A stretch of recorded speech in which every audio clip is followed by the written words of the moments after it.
In this video, I'm going to cover the best competitive settings for the new Fortnite season. I've went over each and every setting, comparing them side by side to find out which ones give you the biggest edge. Not only that, but I've also went over the best Windows settings to give you the most FPS, the best GPU settings to give you the lowest input delay, and I've also explained some ways you can lower your ping and help you with any sort of FPS stuttering this season. If this helps you out, please consider liking, subscribing, and using my creator code in the item shop, as that would really help me out a ton. But now let's get straight into the settings first. Inside video, I recommend full screen due to the fact it massively lowers your system latency over windowed full screen. However, if you do prefer windowed full screen because of the quicker alt tabbing out, then ensure that you use this setting so you don't feel a latency difference. As for capping your FPS, some people like unlimited while others like to cap it. Choose whichever works best for you. For rendering modes, I recommend performance because it's literally what each and every pro player is using. For this setting, I recommend you try both out on your system and just see which one performs best in terms of FPS and getting the lowest amount of input delay. Just don't forget guys, if you do have an Nvidia GPU, while using performance mode, you can now take advantage of the Nvidia Reflex low latency setting. If you've got a really good PC, I recommend you use on plus boost. If you've got a decent PC like a mid-end, I recommend just having it on. And if you've got a really bad PC or a low-end laptop, you might want to just have this off, as you could get FPS drops. Yes, the setting is really good at reducing your input latency, but it's definitely not worth any sort of FPS stuttering or anything like that. So please do test each setting on your own PC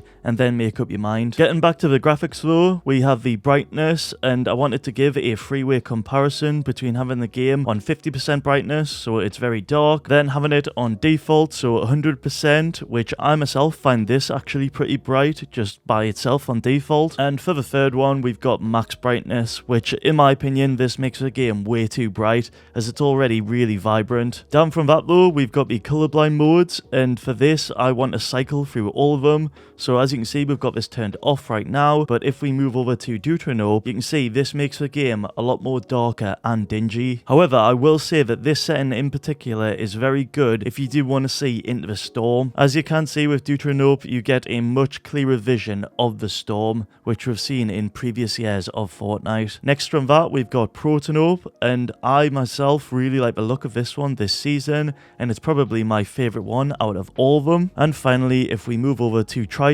you can see that this does definitely add an extra bit of brightness and extra bit of vibrant onto the game, which I personally think is a little bit too much. I don't think the game needs extra brightness or extra vibrance. Next, we've got 3D resolution. Now, I do recommend having this on 100%, but if you are desperate for FPS, you can lower it. However, the quality of your game will obviously be reduced. For view distance, most players do use near, but I recommend using a higher one due to the fact you can see more items and even builds from a much longer range without much FPS difference. When it comes to textures, I highly recommend using lower textures, as this makes a pretty big difference FPS wise. For low versus high meshes, the low meshes, as you could imagine, is a lot lower quality, equaling more FPS. But it's not just that, there's a debris animation difference too, which is much more simpler on low, and you can see that's why most pros use lower meshes. For game settings, edit on released is a highly debated setting. Peterbot uses it and he absolutely dominates with it, whereas Cold, he doesn't use it and he also dominates. So at the end of the day, it is 100% personal preference. However, if you want a full breakdown, I did make a separate video showing you how each option works. Pre-edits, these can be useful in specific situations, like the exact one that's playing on screen here, but realistically, I think most competitive players do keep this setting disabled. There's also the simple edit setting, which allows you to perform quick common edits with just one click. As you can see, it's extremely fast and great for new players and even pros, but even though it is now enabled in tournaments, I don't think that many pros do use it due to personal preference. Oh, don't forget in-game settings to turn off all the replay settings if you don't use them, as you can get a light FPS boost from that, along with disabling the energy saver modes too. Speaking of game settings, by the way, you can check out gamesettings.com for all the latest pro player settings in these three games. I'll have a link in the description below. HUD and Retical ammo indicator should be used, as it gives a visual for your remaining rounds. Damage numbers should be on cumulative as it does all the math for you. Reticle damage feedback is personal preference out of these options, but most use hit only. Then you've got damage numbers scale, which can significantly help you see the amount of damage you've dealt. Oh, and for the rest of the HUD settings, if you turn off all the useless ones, you'll get a much clearer HUD. For keybinds, the first thing you should do is find your switch quickbar bind, then set it to something random that you never press, like hashtag. A lot of pros, including Veno, use this trick because it removes an edit delay bug when switching to builds. I've been wondering why pros do this for quite a while now. That's until Veno did explain why they do this in his recent video, which I will link below. After that, if you are unsure on what keybinds to use, you can either test out set 1 or set 2 as a starting point. One is using just keyboard binds and then the other has mouse binds as well. Or alternatively, you can check out what the pros are using over on game settings. Mouse sensitivity, you've probably noticed that a lot of top players are running around a 6.4 sensitivity, paired up with a 800 mouse DPI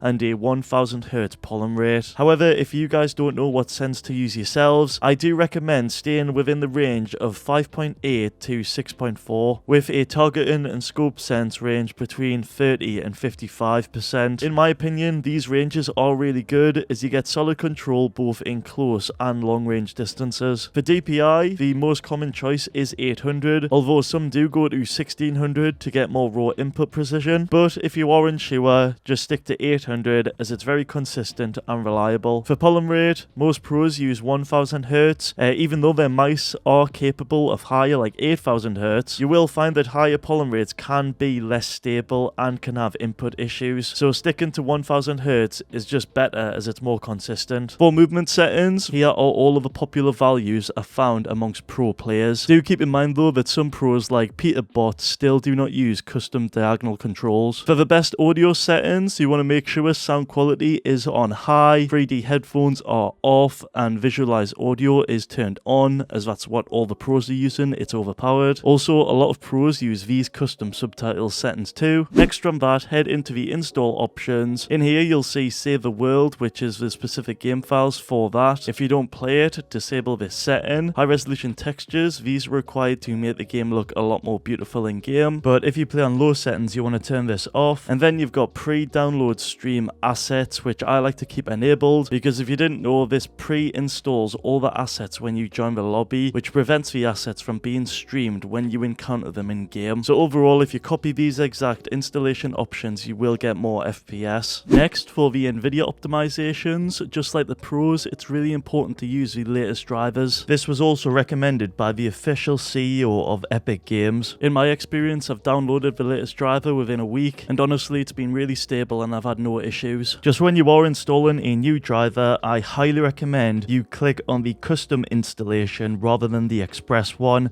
and make sure to tick that perform a clean installation box. While inside the Nvidia app, by the way, you can also take advantage of the Nvidia auto overclock feature that allows you to overclock your GPU in one single click, which Nvidia state that once you do enable it, they'll perform a scan to test your graphics card's capabilities over the course of 10 to 20 minutes. They recommend that you leave your PC idle while this is performed. Then once the scan has finished and your GPU has been overclocked, you can expect similar results to this on screen, where you can see you'll get improved clock speeds and in turn higher FPS, with minimal risk too, as Nvidia state that automatic tuning won't damage your GPU nor will it void your warranty. The worst thing that can happen really is your PC becoming unstable, which if it does, you can simply deactivate the overclock by literally just unselecting it and it'll go back to normal. Next, you want to head into the Nvidia control panel, go into manage 3D settings, and you want to copy all of my settings that are set up in this video on screen in the manage 3D section. Aside from that though, if you want lower input delay, I highly recommend that you use no scaling and you put it on display. However, if you like Peterbot and you play stretched resolution, you need to have these settings instead. Oh, another thing that pros tend to do is increase their digital vibrance. This makes the game colors pop a lot more, so they're a lot more like brighter and just overall vibrant. Now let's move on to some basic and advanced Windows optimizations, starting off with a system restore point. Even though I doubt you'll need it, it's better to be safer than sorry. For most people, around 10 gigabytes should be more than enough. After that, it'll create one in case you do need to roll back for any reason. From there, open up the run box and type in system properties performance.exe, and and this will open up the visual effects tab. If you click on adjust for best performance, you'll notice it unchecks all the settings, but what we need to do is tick these 5 essential ones to get the basic functionality from Windows. It's just more stripped down without the animations and stuff like that. Next, you want to go into gaming under game bar. Make sure this is disabled. Captures too, I like to go ahead and turn this off. And we've got game mode. This is something I really like and I do use now these days, as I feel like it does make my frame rate more stable. From there below, if you go into graphics, if you see this setting called hardware accelerated GPU scheduling, you want to turn it on to reduce system latency and improve performance. Oh, and if you click on browse here and find the client itself, this is the name of it, you'll see that it's on the list. If you click options and select high performance, this will prioritize your GPU over integrated graphics, which as you can imagine you want to do. From there, we're going to type in services, and basically what we're going to do in here is disable some of the services to lower our overall processes in Windows. Now if you do actually use this, you obviously don't want to do it, but if you literally just right click on it, go into its properties, then head into the startup type and disable it, that's literally all you need to do to disable a process/service. If you want the ultimate performance power plan, just simply open up the command prompt, run it as administrator, then insert this command line that I'll have in the description below. Once done, you can go into the edit power plan settings, and then there'll be a drop down where you'll see the new ultimate performance power plan. So you can then select it, test it out, and if you do have any issues, you can just revert back to the default balanced power plan. After that, a thing you can do is head into the task manager and look in performance. To your surprise, the uptime may be very high, like some of these examples are on screen, like some are just ridiculous. And the reason it's so high is because of a fast start feature in Windows, which you can disable without it being permanent in the settings. All you have to do is hold shift, then press the shutdown in the start menu, and that right there will turn it from being a high uptime to being on 0. It'll basically reset it, and I like to do this every now and then. Moving on to some network optimizations to hopefully lower your ping. Inside your network settings in Windows, you want to go down to where it says advanced, click on your main network adapter. So for my system, this would be my Ethernet connection. It should give you like a drop down. In here, you want to go into more adapter options. Then you want to make sure that the IPv4 box is ticked, and then you want to go into its properties, where you can now change your DNS server, which is something Epic Games actually recommend. Inside here, you can use the most popular one, which is Google's DNS server, or you can go with the second most popular one, which is Cloudflare's server. For myself, I ended up going with Google's one, which is 8888 and then 8844, because after I did test it via going into the CMD, then type in ping followed by Google's primary DNS address, as you can see from the results, it turned out to be slightly faster than the other one, so that's what I ended up using. But hopefully you found this helpful. If you did, feel free to drop a like, subscribe, and check out any of my other videos before you go.